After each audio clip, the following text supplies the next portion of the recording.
예, 어제 이 형사법정에서 최순실 씨와 장시호 씨가 같이 섰습니다. 이 냉랭한 기류를 감출 수가 없었다라고 하는데요.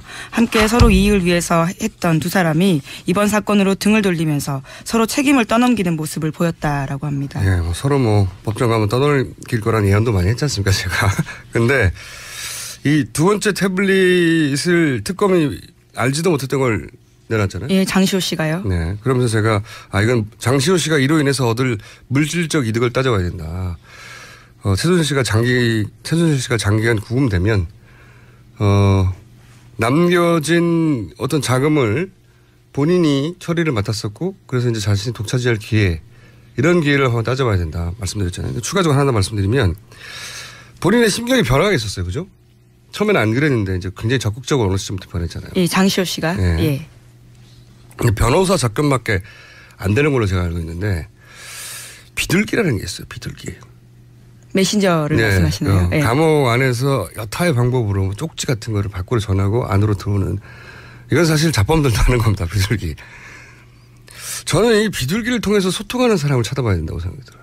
예전에 왜 한번 2주 전인가요? 특검이 갑자기 일시에 서울구치소를 압수수색한 적이 있잖아요. 예, 그렇습니다. 왜냐하면 이 관계자들이 서로 말이 너무 일치한다고. 그래서 틀림없이 소통하는 수단이 뭔가 있을 거라고. 예, 말을 맞추기 위한. 예, 그게 이제 비둘기거든요. 이렇게 작은 쪽지를 이제 소위 밖을 드나들 수 있는 사람한테 전하고 또 받고 하는. 저는 이 장시호 씨가 이런 심경의 변화를 일으킨 데는 갑자기거든요. 굉장히 극적이고 그리고 결정적인 증거고. 그런 소통하는 사람도 있을 수 있다. 이거 따져봐야 된다고 합니다. 그리고 체포되기 직전에 동성도 파악해봐야 되고. 자, 여기까지 해놓고. 표창원 의원이요. 네. 정치인들 선출직 정치인 저 공무원에 대해서도 65세 정년투자. 대통령도 65세, 국회의원도 65세 정년투자라는 얘기 어제 해서 아주 이제 논란이 좀 컸거든요. 좀 됐죠. 예, 맞습니다. 생각 좀 해보셨어요?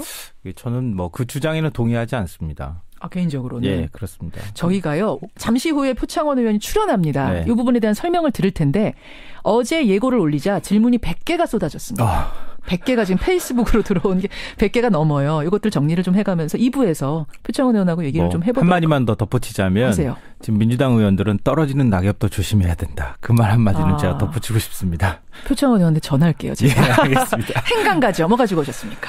어제 최순실 국정농단 사건 형사재판이 있었습니다. 예. 이 최순실과 장시호 이 법정에서 어떤 모습으로 만날지 엄청난 관심을 모았는데요. 이 이모와 조카가 한 법정에 섰는데 서로 눈길 한번 안 줬습니다. 이 법정서 눈도 안 마주친 최순실과 장시호. 이 뉴스의 행간을 좀 살펴볼까 합니다. 사실은 두 사람이 아주 신뢰하는 관계였었잖아요. 그러니까 네, 그렇죠. 네가 동계센터 맡아라, 이모 할게요. 이랬던 거잖아요. 네, 항상 비서처럼 데리고 다니기도 하고요. 그러니까요. 그러니까 이모가 가장 신뢰하는 조카 사이였는데 두 사람 사이에서 전혀 눈도 안 마주치면서 뭔가 싸늘한 어떤 기운 같은 거 아마 TV 화면 보신 분들은 아셨을 거예요. 예. 이 오전 10시 10분 서울중앙지법 417호 대법정에서 이제 공판이 열렸는데요. 오후 2시 넘어까지 한 4시간 동안 어쩜 그렇게 서로 눈도 한번 안 마주칠 수 있습니까? 인사는 고사하고 시선 교환조차 안 했다는 거예요. 안 했어요. 눈 인사 보통 이제 할 수 있잖아요. 이렇게 그렇죠. 얼굴 이렇게 들면 서로 보이는 자리였거든요. 두 명 사이에 양쪽 변호인이 한 명씩 이렇게 앉았고 그 중간에 김종 전 차관이 있었거든요. 그렇죠. 그러니까 3명 사이 건너에 이모와 조카가 있었던 거예요.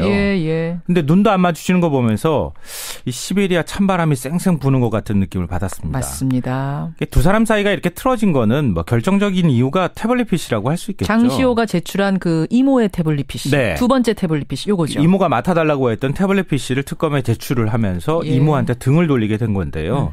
이 얘기를 들은 최순실은 또 어디 나한테 덤터기를 씌우냐 이러면서 격분을 했다는 얘기를 화를 들립니다. 냈다고 합니다. 그래서 장시호 씨가 이모가 무서워서 구치소 접견실에도 못 나온다는 이런 말까지 들리기도 했었죠. 참, 어제 법정에서 원수 사이로 만난 이모와 조카 최순실과 장시호. 이 뉴스의 행간 이면엔 뭐가 숨어 있습니까? 첫 번째 행간은 피가 물보다 진하지 않을 때도 있다입니다. 진짜 어제 보니까 그렇고요. 이모와 조카가 한 법정에서 그것도 원수가 돼서 만난다? 참 운명의 장난 같은 모습이라고 할 수 있는데요. 피가 물보다 진하다는 말이 있잖아요. 근데 이걸 보면 피가 물보다 진하지 않을 때도 있구나 이런 생각이 저는 들었다는 그러니까 겁니다. 시선만의 문제가 아니라 어제 법정에서 서로 책임 떠넘기기 같은 이런 발언들도 나온 거죠. 그것도 대단했어요. 사실은 뭐 눈길 안 마주친 것도 안 마주친 거고 그다음에 서로를 향해서 이렇게 삿대질 하는 것만 해도 저는 다행이라고 생각하는데 이 사람들의 말을 보면은 예. 그러니까 그 어떤 행동으로 보이지 않았을 뿐이지 말로 삿대질을 한 거랑 똑같아요. 예, 맞아요. 예. 장시호 씨는 영재센터 보조금과 관련해서 강요와 횡령을 인정한다. 이러면서 자기의 혐의를 순순히 인정을 했는데요. 그렇죠. 그러면서도 모든 건 이모가 시켜서 한 일이다. 이러면서 최순실 씨한테 책임을 떠넘겼습니다. 예. 그럼 최순실 씨는 어떻게 했느냐? 최순실 씨는 장시호가 영재센터를 장악했다. 나는 옆에서 도움을 줬을 뿐이다. 이러면서 정반대의 주장을 했습니다. 그러니까 보조금 관련된 그 강요, 횡령 이런 건 내가 한 게 아니야. 장시호가 센터를 장악해서 한 거야. 왜 아예 영재센터는 장시호가 주장. 주도적으로 만들었고 나한테 도와달라고 해서 내가 잠깐 도와줬을 뿐이다. 그러니까 이 정도 수준이라는 거예요. 어떻게 이 사이좋던 사람들이 공범들이 이렇게 됐을까요? 이걸 이제 죄수의 딜레마라고 하는 얘기로 풀 수가 있을 것 같은데요. 이 격리된 방에 2명의 죄수를 가둬둬요. 예. 그러면 2명 모두 죄를 부인하면 가장 낮은 형량이 부과가 됩니다. 예를 들면요. 예. 그렇지만 어느 한쪽이 먼저 자백을 하게 되면 예. 한쪽은 석방, 자백한 사람은 석방, 다른 한쪽은 아주 무거운 중형이 내려질 수 있다. 이런 겁니다. 그러니까 자백을 해서 수사에 도움을 준 사람들에게는 좀 저 형량에 감안해 주는 게 있으니까. 네네. 예. 그러니까 죄수의 딜레마라는 게 이제 그런 거라는 건데요. 지금 장시호 씨 모습이 딱 그렇다는 겁니다. 예, 예. 그러니까 최 씨와 아주 가까운 관계였고 동계 영재 스포츠센터를 뭐 좌지우지하면서 서로 이제 공범 관계라고도 볼 수 있잖아요. 그렇죠. 근데 막상 감옥에 들어가고 나서 마음이 달라진 거죠. 최순실 씨가 사용하던 태블릿 PC를 제출하면서 일종의 나는 좀 빠져나갈 수 있구나. 이러면서 배신을 했다는 거죠. 그래요. 법정에서 철저히 외면한 최순실과 장시호. 두 번째 행간은 뭡니까? 두 번째 행간은 사복 입고 형사법정에 나온 장시호를 보라입니다. 그러니까 장시호 씨는 사복을 입었고 최순실 씨는 수의를 입고 이렇게 된 거죠? 어제? 네, 맞아요. 이거에도 뭐가 있어요? 행간이? 네, 그렇습니다. 보통 피의자 처지에서 법정에 사복 입고 나가는 거 물론 뭐 가능은 하지만 이거 쉽지는 않습니다. 왜냐하면 판사들 보기에 죄를 뉘우치지 않는다는 인상을 줄 수도 있거든요. 아까 사복을 입을 수는 있어요, 피의자가. 입을 수는 있습니다. 있긴 있지만 대부분 좀 불쌍해 보여야 되니까 사복 잘 안 입는 거군요. 네, 그렇죠. 저는 죄를 뉘우치고 있습니다. 아하. 그러니까 선처해 주십시오. 이런 의미를 담고 있는 거거든요. 예, 예. 근데 어제 보십시오. 천하의 최순실도 김종 전 차관도 상하색 수의를 입고 나갔어요. 그랬어요.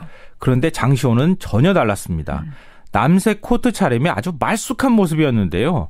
저는 그 모습을 보고 어디 모임 나가는 사람인 줄 알았어요.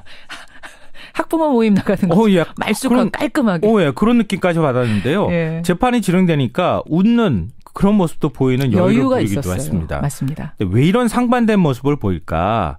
장시호는 이미 마음이 편하다는 겁니다. 특검 수사에 최대한 협조하고 있죠. 예. 자기가 책임질 수 있는 죄라고 하는 거는 뭐 강요나 협박 부분이나 이런 것들은 인정을 이미 해버렸어요.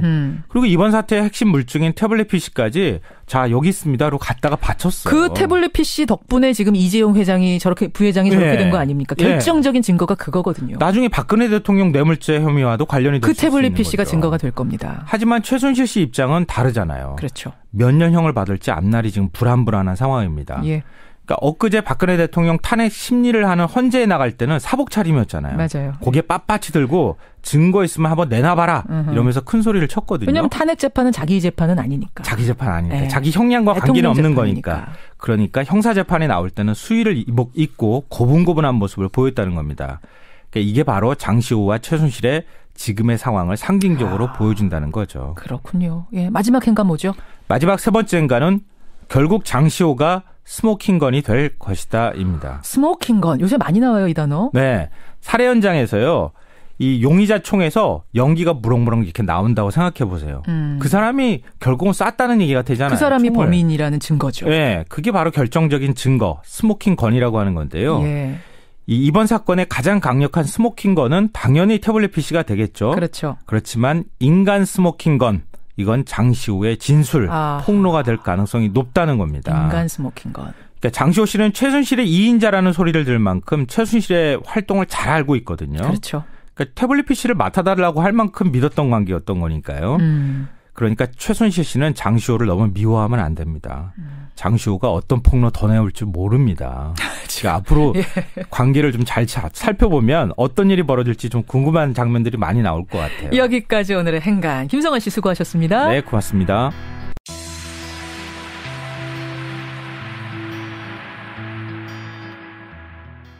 말씀드렸잖아요. 추가적으로 하나 말씀드리면 본인의 심경의 변화가 있었어요. 그죠? 처음에는 안 그랬는데 이제 굉장히 적극적으로 어느 시점부터 변했잖아요. 예, 장시호 씨가. 예. 예. 변호사 접견밖에 안 되는 걸로 제가 알고 있는데 비둘기라는 게 있어요. 비둘기. 메신저를 말씀하시나요? 예. 감옥 안에서 여타의 방법으로 쪽지 같은 거를 밖으로 전하고 안으로 들어오는 이건 사실 자범들도 하는 겁니다. 비둘기. 저는 이 비둘기를 통해서 소통하는 사람을 찾아봐야 된다고 생각이 들어요. 예전에 왜 한번 2주 전인가요? 특검이 갑자기 일시에 서울구치소를 압수수색한 적이 있잖아요. 예, 그렇습니다. 왜냐하면 이 관계자들이 서로 말이 너무 일치한다고. 그래서 틀림없이 소통하는 수단이 뭔가 있을 거라고. 예, 말을 맞추기 위한. 예. 예, 어제 이 형사법정에서 최순실 씨와 장시호 씨가 같이 섰습니다. 이 냉랭한 기류를 감출 수가 없었다라고 하는데요. 함께 서로 이익을 위해서 했던 두 사람이 이번 사건으로 등을 돌리면서 서로 책임을 떠넘기는 모습을 보였다라고 합니다. 예, 서로 법정 가면 떠넘길 거라는 예언도 많이 했지 않습니까, 제가. 근데 이 두 번째 태블릿을 특검이 알지도 못했던 걸 내놨잖아요. 예, 장시호 씨가요. 네. 그러면서 제가 이건 장시호 씨가 이로 인해서 얻을 물질적 이득을 따져봐야 된다. 최순실 씨가 장기간 구금되면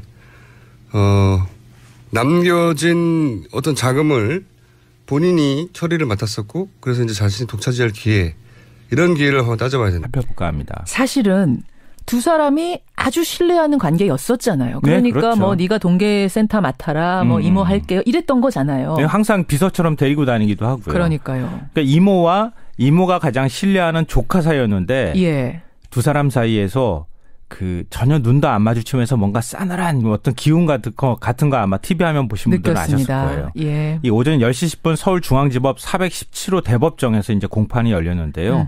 오후 2시 넘어까지 한 4시간 동안 어쩜 그렇게 서로 눈도 한번 안 마주칠 수 있습니까? 인사는 고사하고 시선 교환조차 안 했다는 거예요. 안 했어요. 눈 인사 보통 이제 할 수 있잖아요. 이렇게 그렇죠. 얼굴 이렇게 들면 서로 보이는 자리였고. 잠시 후에 표창원 의원이 출연합니다. 네. 이 부분에 대한 설명을 들을 텐데 어제 예고를 올리자 질문이 100개가 쏟아졌습니다. 100개가 지금 페이스북으로 들어온 게 100개가 넘어요. 이것들 정리를 좀 해가면서 2부에서 표창원 의원하고 얘기를 좀 해보도록 한마디만 더 덧붙이자면 하세요. 지금 민주당 의원들은 떨어지는 낙엽도 조심해야 된다. 그 말 한마디는 제가 덧붙이고 싶습니다. 표창원 의원한테 전화할게요. 제가. 예, 알겠습니다. 행간 가죠. 뭐 가지고 오셨습니까? 어제 최순실 국정농단 사건 형사재판이 있었습니다. 예. 이 최순실과 장시호 이 법정에서 어떤 모습으로 만날지 엄청난 관심을 모았는데요. 이 이모와 조카가 한 법정에 섰는데 서로 눈길 한번 안 줬습니다. 이 법정서 눈도 안 마주친 최순실과 장시호 이 뉴스의 행간을 좀 그게 이제 비둘기거든요. 이렇게 작은 쪽지를 이제 소위 밖을 드나들 수 있는 사람한테 전하고 또 받고 하는. 저는 이 장시호 씨가 이런 심경의 변화를 일으킨 데는 갑자기거든요. 굉장히 극적이고 그리고 결정적인 증거고. 그런 소통하는 사람도 있을 수 있다. 이거 따져봐야 된다고. 그리고 체포되기 직전에 동성도 파악해봐야 되고. 자, 여기까지 해놓고. 표창원 의원이요. 네. 정치인들 선출직 정치인 공무원에 대해서도 65세 정년투자. 대통령도 65세, 국회의원도 65세 정년투자라는 얘기 어제 해서 아주 이제 논란이 좀 컸거든요. 좀 됐죠. 예, 맞습니다. 생각 좀 해보셨어요? 저는 그 주장에는 동의하지 않습니다. 개인적으로는. 예, 그렇습니다. 저희가